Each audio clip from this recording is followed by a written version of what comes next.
Hello my friends, कैसे हो आप सभी। आई होप कि आप सभी स्वस्थ होंगे और अपना काम अच्छे से कर रहे होंगे और आप हमारी वीडियो में आ चुके हो, आप हमारी वीडियो देख रहे हो तो आप लोगों का फर्ज बनता है कि एक लाइक वाले उस पर जो थंब है उसके ऊपर लाइक तो जरूर करें, क्योंकि आप लोगों के लिए वीडियो बहुत ही इन्फॉर्मेटिव होने वाली है। खासकर उन लोगों के लिए जो महाकाल के बहुत बड़े फैन हैं, जो शिव जी भगवान के बहुत बड़े फैन हैं, उनके लिए, क्योंकि मैं भी उनमें से एक ही हूँ आप लोगों की तरह। तो जो टी शर्ट मैंने आप लोग ये वीडियो बनाने के लिए नहीं पहनी है, ये अक्सर मैं पहनता रहता हूँ, अपने पब्लिक में भी पहनता हूँ, कहीं बाहर निकलता हूँ तो भी पहनता हूँ। और ये मेरे गले में एक माला देख रहे होगे, ये भी मैंने ओमकारेश्वर ज्योतिर्लिंग से ही खरीदी थी। तो आज हम बात करेंगे कि आप लोग महाकाल के दूसरे ज्योतिर्लिंग में घूमने के लिए कैसे जा सकते हैं और आप लोगों को क्या क्या वहाँ पर क्या इवेंट होगा, कितना आपका खर्चा आने वाला है, आप कहाँ रुकोगे, रात के समय आप लोगों को किस तरह बिताना पड़ेगा, क्या खाने में लगेगा, मतलब सारी चीजें ए टू जेड हम लोग इस वीडियो में कवर करेंगे और आप लोगों को पूरी जानकारी देंगे, ताकि कोई भी हमारे जैसा कोई छोटा यूट्यूबर, या जिसने छोटा यूट्यूबर तो नहीं कहूँगा, जिसने एक यूट्यूब चैनल शुरू किया है, जो एक व्लॉग बनाना चाहता है, ऑल इंडिया ट्रैवल शुरू करना चाहता है, या ऑल इंडिया ट्रैवल पर निकल चुका है उनके लिए, या फिर जो हमारे छोटे भाई लोग ज्योतिर्लिंग घूमना चाहते हैं, न्यू ब्लड, या फिर कोई हमारे उम्र दराज के लोग भी अगर जाना चाहते हैं, तो उनके लिए वीडियो बहुत ही इन्फॉर्मेटिव होने वाली है। तो सबसे पहले आप वीडियो को लाइक कीजिए, चैनल को सब्सक्राइब कीजिए। और भाई साहब, अब हमारी वीडियो में आगे बढ़ते हैं। सबसे पहले हम बात कर लेते हैं कि आप ऑल इंडिया में से कहीं से भी आ सकते हो। सबसे पहले नॉर्थ इंडिया वाले दिल्ली से आप ट्रेन ले सकते हो, जो कि आपकी जयपुर होते हुए, भोपाल होते हुए, इंदौर होते हुए आप लोगों को ओमकारेश्वर छोड़ेगी। सबसे पहले हम बात करते हैं, आप अपनी ट्रेन से पहुंच जाएंगे इंदौर, क्योंकि ओमकारेश्वर ज्योतिर्लिंग जाने के लिए आप लोगों को ट्रेन से यात्रा करनी पड़ेगी, जो कि आप लोगों को इंदौर छोड़ेगी। बस से आना चाहते हैं, एसी बसेस से आना चाहते हैं, तो आप रेड बस नाम से कुछ ऐसी, मतलब बहुत सारी साइट है जहां से आप सीधी बस भी बुकिंग कर सकते हो, जो कि ट्रैवल बस होती है, जो स्पेशल चलती है। लेकिन हम बिल्कुल नॉर्मल बजट ट्रैवल ही बनाते हैं, क्योंकि इसलिए मैं आप लोगों को बहुत बिल्कुल नॉर्मल ही बताऊंगा कि आप लोग जनरल क्लास से ट्रेन से किस तरह से सफर कर सकते हो। इंदौर रेलवे स्टेशन पर जाने के बाद आप लोगों को इंदौर के बस स्टैंड पर जाना पड़ेगा। इंदौर रेलवे स्टेशन से इंदौर का बस स्टैंड मात्र 200 मीटर की दूरी पर है। जी हाँ, सिर्फ 200 मीटर की दूरी पर एक पुल पड़ता है, उस पुल के नीचे से जाकर, उस पुल के जैसे ही आप रेलवे स्टेशन से बाहर निकलोगे, बाहर निकलते ही सामने ही आपको बस स्टैंड दिखेगा। तो आप लोग बस स्टैंड पर पहुंच जाएंगे। बस स्टैंड पर जाने के बाद आप लोगों को बहुत सारी बसें मिलेंगी जो आपको ओमकारेश्वर ले जा रही होंगी। इस बस का किराया होगा तकरीबन 150 रुपए। जी हाँ, कई लोग 120 रुपए भी ले लेते हैं, कई 140 भी ले लेते हैं, कोई 150 भी ले लेता है, लेकिन मैक्सिमम 150 होता है और मिनिमम 100 रुपए भी हो सकता है। ये इसलिए है क्योंकि ये जो आपकी दूरी होने वाली है इंदौर से ओमकारेश्वर के लिए, ये तकरीबन 90 किलोमीटर की होने वाली है। तो 90 किलोमीटर की दूरी पहाड़ियों से होते हुए चलेगी।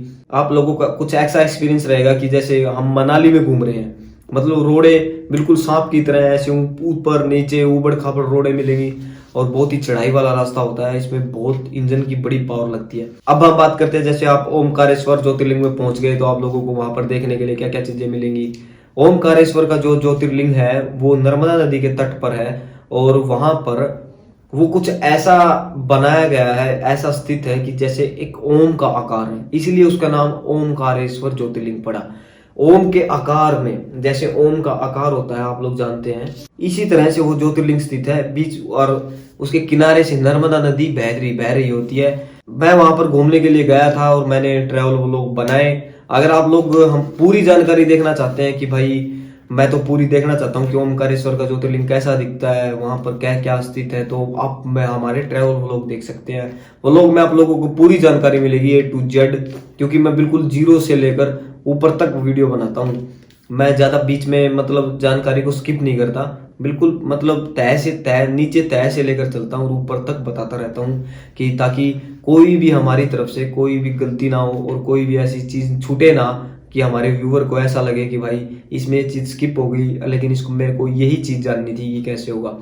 तो मैंने पूरी वीडियो बना रखी है, आप लोग उसको जा करके देख लेना, हमारे चैनल पर आप लोगों को मिलेगी। अब हम बात करते हैं कि जैसे आप ओमकारेश्वर ज्योतिर्लिंग में पहुंच गए तो सबसे पहले आप लोगों को क्या करना है। ओमकारेश्वर बस स्टैंड से आप लोगों को जाना पड़ेगा ओमकारेश्वर ज्योतिर्लिंग, जो कि आपको दूरी पड़ेगी तकरीबन 1.5 किलोमीटर। तो आप लोग वहां पैदल जा सकते हो। तो ज़्यादातर सावन के महीने में वहाँ पर आप लोगों को भीड़ देखने को मिलेगी, उससे और बाकी साल के कुछ दिनों में इतनी भीड़ नहीं होती है। तो जैसे ही आप ओमकारेश्वर के ज्योतिर्लिंग में पहुंच जाओगे, वहां पर आपको नर्मदा नदी दिखेगी और नर्मदा नदी में बहुत सारे बोट दिखेंगे, नाव, जो कि आप लोगों को 50 रुपए में पूरी नर्मदा नदी का चक्कर लगवा कर लेकर आते हैं। यानी कि पूरा ओमकारेश्वर ज्योतिर्लिंग जितना स्थित है वहां की सीमा तक आप लोगों को पूरा चक्कर लगवा कर आ जाएंगे। यानी कि 50 रुपए आप लोगों के नाव में आप वहां का एडवेंचर भी कर लोगे और नर्मदा नदी में आपका घूमना भी हो जाएगा। सामने ही आप लोगों को एक डैम दिखेगा, आप डैम के ऊपर घूम सकते हो, डैम के ऊपर घूमने की कोई मनाही नहीं है। वहां पर 3 पुल दिखेंगे जो कि नर्मदा नदी के बिल्कुल ऊंचाई पर स्थित हैं। वहां से बहुत ही अच्छा व्यू आता है और आप लोग वहां पर बहुत अच्छी अच्छी वाइब्स ले सकते हो, फोटोग्राफ्स कर सकते हो, बहुत अच्छी अच्छी वीडियो बना सकते हो।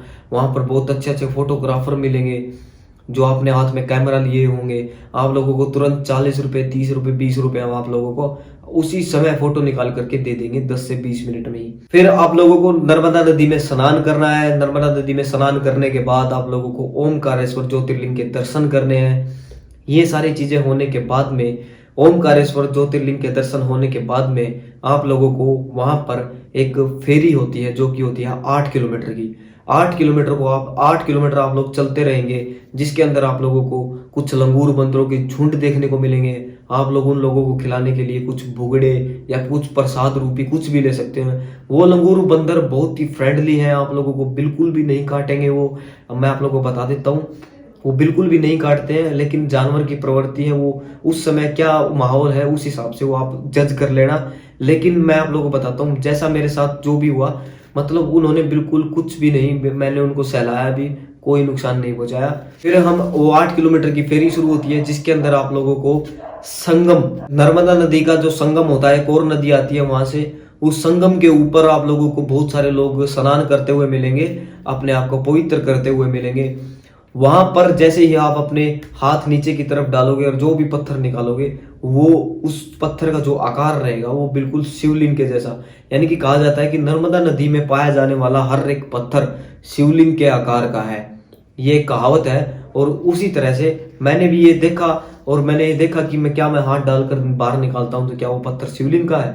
तो मैंने देखा जी हाँ बिल्कुल, वो एक शिवलिंग के आकार का ही पत्थर निकला। मैक्सिमम अगर मैं 10 पत्थर निकाले तो उसमें से 8 पत्थर शिवलिंग के आकार के ही थे। तो ये कुछ इस तरह से वहां पर ये आप लोगों को दृश्य देखने को मिलेगा जो कि आप पुरानी कथाओं को सत्य करते हुए दिखाई देगा। नर्मदा नदी के संगम में आप स्नान करने के बाद आप लोग जाएंगे ऋण मोचन मंदिर। ऋण मोचन मंदिर में आप लोगों को दाल चढ़ानी पड़ती है, जिससे आप लोगों का सारा ऋण मुक्त हो जाओगे आप लोग। और ऋण मुक्त होने के बाद में फिर आप लोग चढ़ाई करेंगे, जहां पर आप लोगों को देखने को मिलेगी शंकराचार्य की सबसे ऊंची प्रतिमा। जी हाँ, विश्व की सबसे ऊंची प्रतिमा का निर्माण हो रहा है नर्मदा नदी के घाट के ऊपर, बिल्कुल पहाड़ी के ऊपर शंकराचार्य की मूर्ति का निर्माण हो रहा है। वो आप लोगों को देखने को मिलेगी और शायद वो अब तक कंप्लीट भी हो चुका होगा, क्योंकि मैं 2 महीने पहले गया था तो 2 महीने पहले वो अभी निर्माण चला हुआ था, तो अब तक शायद कंप्लीट भी हो गया होगा। उसके बाद में आप लोगों को वहां पर देखने को मिलेगा मल्लेश्वर ज्योतिर्लिंग। कहा जाता है कि ओमकारेश्वर ज्योतिर्लिंग में भगवान शिव का शरीर है, लेकिन जो जैसे आप फेरी कंप्लीट हो रही होगी तो आप लोगों को बहुत से बीच में प्राचीन मंदिर भी आएंगे जहां पर आप लोग घूम सकते हो प्राचीन मंदिरों। हाँ जी, एक और बात बताता हूँ, इन मंदिरों में घूमने के लिए आप लोगों की कोई फीस नहीं है, कोई टिकट नहीं है, किसी भी तरह का कोई खर्चा नहीं होने वाला। सिर्फ आप लोगों को, आपका खर्चा कहाँ होगा? आप लोगों का खर्चा होगा ट्रैवल में और आप लोगों के स्टे में, और आप लोग अगर कुछ चीज खरीदोगे उस चीज में होने वाला है, और खाने में। बस इन चीजों में आप लोगों का और एक्स्ट्रा खर्चा कुछ भी नहीं होता। कोई टिकट वगैरह का कोई सीन नहीं है, कोई कुछ भी नहीं होता। मैक्सिमम से मैक्सिमम आप लगा के चल सकते हो कि आप लोग अगर कहीं भी 1000 किलोमीटर की इंडिया में कहीं भी दूरी तय कर रहे हो और वो भी ट्रेन से कर रहे हो, तो आप 1000 रुपये, जितने किलोमीटर की दूरी होती है उतने ही आप रुपए लगा कर चलिए। यानी कि 1000 किलोमीटर में आप लोगों के 1000 रुपये कम से कम लग जाएंगे अगर आप लोग किराया और खाने में लगाएंगे तो ओमकारेश्वर ज्योतिर्लिंग अगर आप लोग 2 से 3 दिन का प्लान बना रहे हो तो आप लोगों के लिए बहुत ही अच्छी बात है। और इसमें 8 किलोमीटर की फेरी होने वाली है। उसके बाद में जहां हम थे मल्लेश्वर ज्योतिर्लिंग आएगा। मल्लेश्वर ज्योतिर्लिंग में इतनी भीड़ भाड़ नहीं होती, तो आप लोग वहां पर दर्शन करके आप लोग एग्जिट कर सकते हो। एग्जिट करने के बाद आप लोग वहां पर वाइब्स ले सकते हो, क्योंकि नर्मदा नदी बह रही होती है जो कि अरब सागर में गिरती है, और वहां पर पुल भी देखने को मिलेंगे और बहुत सारे लोग मिलेंगे और आप लोग एडवेंचर भी कर सकते हो। बहुत ही अच्छा टूर रहा हमारा, हमने बहुत इंजॉय किया वहां पर। हमने बहुत सारे व्लॉग्स बनाए, आप लोगों तक पहुंचाए, हमारे चैनल पर अपलोड किया, और इस वीडियो से आप लोगों को कितनी जानकारी मिली हम लोगों को जरूर बताना। अब हम लास्ट में बात कर लेते हैं कि हमारा कितना खर्चा होने वाला है, कि एक रफ ग्राफ बना लेते हैं कि जी आप लोगों को कितना खर्चा होगा। मैं आप लोगों को बता देता हूँ। सबसे पहले तो आप लोग अपने आप से देख लेना कि जैसे ही हम कहीं से देश के किसी भी कोने से जाएंगे, तो अगर ट्रेन के माध्यम से जाएंगे तो आप स्लीपर क्लास से अगर जाना चाहते हो तो तकरीबन 1 वीक पहले आप अपनी टिकट को बुक करवा लेंगे, क्योंकि ये बहुत ही जरूरी होता है कि रिजर्वेशन 1 वीक पहले ही कंफर्म होगा। अगर उसके बाद में आप रिजर्वेशन करवाओगे तो बहुत कम चांस होते हैं कि आपका रिजर्वेशन कंफर्म हो। ट्रेन का आप खर्चा अपने आप लगा लेना कि ट्रेन की टिकट कितनी है, और क्योंकि देश के अलग अलग कोने से अलग अलग हो सकती है। मैं आप लोगों को वहां पर पहुंचने के बाद में बताता हूं कि आप लोगों का कितना खर्चा होगा। तो सबसे पहले आप पहुंच जाएंगे इंदौर के रेलवे स्टेशन से। इंदौर के रेलवे स्टेशन से आप लोगों को एक बस लेनी पड़ेगी जो कि इंदौर के बस स्टैंड से मिलेगी। उसके लिए आप लोगों को 150 रुपये पर बंदे, यानी कि पर सवारी आप लोगों को पे करने पड़ेंगे। तो 150 रुपये एक बंदे के, मैं एक बंदे का ही बताऊंगा आप लोगों को। तो 150 रुपये एक बंदे के हो गए। फिर आप लोगों को अगर खाना है तो 100 रुपये की वहां पर आप लोगों को थाली मिलेगी, जो कि आपके 250 रुपये का खर्चा हो गया अब तक का। आप लोग ओमकारेश्वर ज्योतिर्लिंग में पहुंच जाएंगे। ओमकारेश्वर बस स्टैंड पर पहुंच जाएंगे। बस स्टैंड पर पहुंचने के बाद आप लोगों को 1.5 किलोमीटर पैदल चलना पड़ेगा मंदिर के लिए। तो पैदल आप जा सकते हो, अगर ऑटो लेना चाहते हो तो ऑटो भी ले सकते हो, वो आप लोगों की मर्जी है। मंदिर में पहुंचने के बाद आप लोगों को नर्मदा नदी दिखेगी, जहां पर आप लोग घाट के ऊपर स्नान कर सकते हो।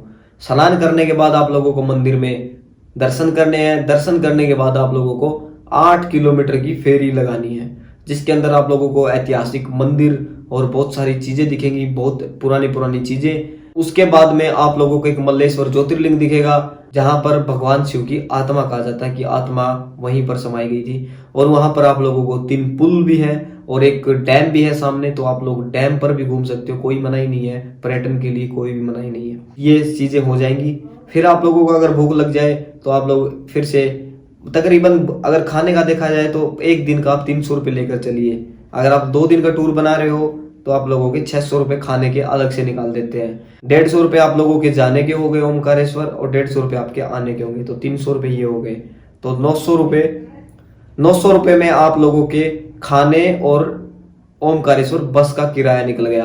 अब रहता है रहने का, रात के समय कहाँ पर रहें, क्योंकि रहने का पहाड़ों में आप ऐसे तो सो नहीं सकते। अगर आपके साथ फैमिली है तो आप बिल्कुल भी नहीं सो सकते, क्योंकि वहां पर बहुत ही ऐसी स्ट्रेंजर लोग हैं जो आप लोगों को बहला फुसलाकर आप लोगों को लूट लेंगे। तो इनसे आप लोगों को बचकर ही रहना है, जेब कतरों से बचकर रहना है, कि बहुत ज्यादा वहां पर देखा जाता है कि बहुत ज्यादा ये चीजें चलती हैं। लेकिन आप लोगों को सीधा कोई भी नुकसान नहीं पहुंचाएगा, आप लोगों को मतलब ट्रिक्स के माध्यम से ही आप लोगों को परेशान किया जा सकता है। वैसे आपको कोई भी वो नहीं दिक्कत आएगी। 900 रुपये आपके ये हो गए। अब आप लोगों को रूम लेना है, तो रूम आपको 500 रुपये लगेंगे 24 घंटे के लिए। तो 24 घंटे आप लोग 500 रुपये दे करके कहीं पर भी रूम ले सकते हो, तो 1400 रुपये। अगर 2 दिन का टूर बना रहे हो तो तकरीबन 2000 रुपये, यानी कि 2000 रुपये में आप लोग ओमकारेश्वर के ज्योतिर्लिंग के दर्शन करके वापिस अपने घर पे आ सकते हैं। ये इतना बजट ट्रैवल है कि भाई साहब मैं क्या बताऊं, मतलब इससे ज़्यादा रुपए आप लोगों के नहीं लगने वाले हैं। और अगर आप लोग बिल्कुल ही खर्चा नहीं करते, मतलब मेरी तरह है, बिल्कुल भी खर्चा नहीं करते, मतलब बिल्कुल हाथ बोझ के चलते हैं, बोला जाता है ना, मैं तो बहुत हाथ बोझ के चलता हूँ, तो भाई साहब आप लोग 1000 रुपये में भी घूम के आ सकते हो, इतना बता रहा हूँ मैं। अगर खाने में ये देखते हो कि भाई मैं 3 टाइम नहीं खाऊंगा, मैं 2 टाइम ही खाऊंगा, तो आप लोगों के 100 रुपये 200 रुपये वहां पर बच जाएंगे। ये आप लोग अपने हिसाब से एडजस्ट कर लेना। मैं प्रसाद ही नहीं लूंगा तो भाई आप वहां पर भी आपके पैसे बच जाएंगे। और मैं बोट में नहीं घूमूंगा तो आप लोगों के वो एडवेंचर वाले भी पैसे बच जाएंगे। और आप लोग सोचते हो कि मैं तो जवान हूँ, मेरे को तो रात को सोने के लिए मैं तो वापस स्टेशन पर ही चला जाऊंगा, या फिर बस स्टैंड पर ही चला जाऊंगा, या फिर मेरे पास तो कैंप है, मेरे पास बैग पैकिंग है, मैं बैग पैक करके निकला हूँ, मेरे पास कैंप है, मैं कहीं पर कैंप लगा लूंगा, तो आप लोगों के 1,000 रुपये रूम के बच जाएंगे। तो इस तरह से हमारा जो 2,000 का खर्चा लगा था वो शायद 700 से 800 रुपये में ही मतलब कंप्लीट हो जाए।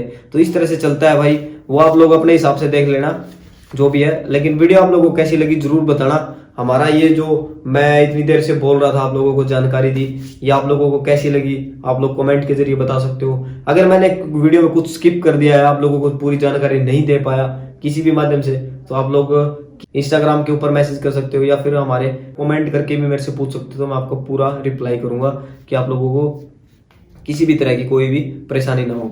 तो आप लोग हमसे पूरी जानकारी ले सकते हैं। तो अभी हम आप लोगों को विदा करते हैं। तो भाई जय शिव शंभू, जय भोलेनाथ की। वीडियो पसंद आए तो लाइक करना, चैनल को सब्सक्राइब करना। जय हिंद, जय भारत।